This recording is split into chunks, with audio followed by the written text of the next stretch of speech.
ये बात आप जरूर स्वीकार करें कि सोते समय आपको बहुत सावधान रहना है। और प्रायः गलती सोते समय करते हैं उपासक की कोई प्रपंच की बात याद करते हुए या मोबाइल देखते हुए या कोई गंदी चेष्टाओं का चिन्ह, आपकी रात बेकार चली जाएगी। अगर गंदी चेष्टा हो गई तो सुबह भी बेकार हो जाएगी, दिन भी बेकार हो जाएगा, निरुत्साहित हो जाओगे। सोते समय आपको समय नहीं देना व्यर्थ चिंतन का। उसी समय विषय चिंतन होता है, उसी समय विषय भोग की आकांक्षा जागृत होती, उसी समय विषय देखने की इच्छा होती। मोबाइल है तो जिस समय आप अपनी शैया पर जाएं स्विच ऑफ कर दें।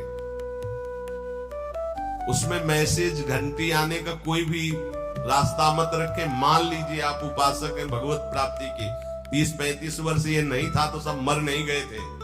और बोले इमरजेंसी, जब इसकी 30-35 वर्ष से पहले इसकी कोई रचना नहीं थी, मुझे लगता है, क्योंकि 30-35 वर्ष में ही इसका विस्तार देखा है। नहीं तो कभी किसी के पास मोबाइल नहीं। कोई बड़े अधिकारी तो इतना बड़ा हो, इतना बड़ा वाला हो, ऐसे रखते थे। नहीं तो मोबाइल तो हमें लगता है 30-35 वर्ष।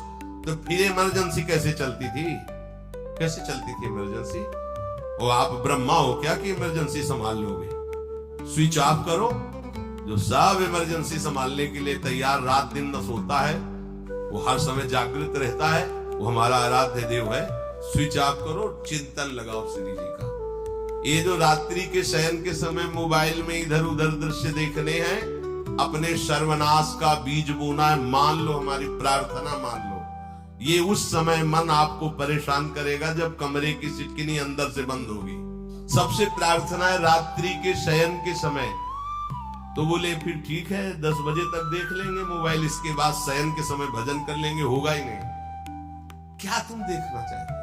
प्रिया प्रीतम के सिवा और कुछ क्या देखना चाहते? वो तो सुभग सुंदरी सहज सिंगार, सहज शोभा सर्वांग प्रति सहज रूप वृषभानुनंदिनी। हमारी स्वामिनी जी की सुंदरता छुपाने के लिए आभूषण पहनाए जाते हैं।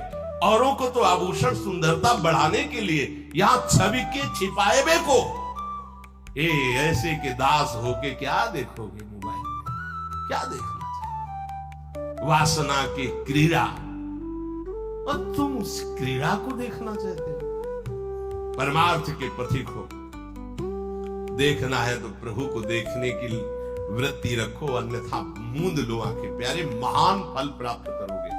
सबसे प्रार्थना है एकांत में मोबाइल रूपी दुश्मन से बचो। क्योंकि जब आप गंदी बात कहीं देखोगे तो आपके अंदर वैसे ही चिंतन बनेगा। वो ऐसे ही लगेगा, मैं भी ऐसा करूं, मैं भी ऐसा भोगूं, मैं भी ऐसा देखूं।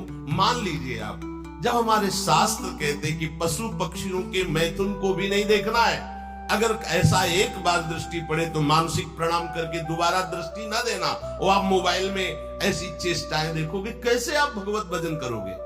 कैसे भगवत प्राप्ति का उद्देश्य रख पाओगे? ये कलयुग की बहुत महीन चाल है कि उसके बिना काम नहीं चलेगा और हम तुम्हें काम से युक्त कर देंगे। इसके बिना काम चलेगा नहीं, तुमको रखना पड़ेगा। और जब तुम इसे रखोगे तो हम काम अपना कर लेंगे। कलयुग ने कहा हम अपनी व्यवस्था बना लेंगे। यहां कह रहे, जब आप नींद में जा रहे हैं तो बिल्कुल मानो मृत्यु शैया पे जा रहे हैं। आपको उस समय नाम जप में बहुत ध्यान देना है, कहीं मन बहक ना जाए। तो क्या होगा, 5-6 घंटे जो आप लेटोगे ना, वो भी भजन हो जाएगा। हमारा जो सततम योमाम स्मरति नित्यशा है ना, ये पूरा हो जाएगा। नहीं, उस समय हम सो जाएंगे तो हमारा 6 घंटे का वियोग हो गया, 6 घंटे भजन रुक जाएगा। और ये 100% पक्की बात अनुभव की कहते हैं। यदि सोते हुए भजन करोगे तो जगते, कई बार तो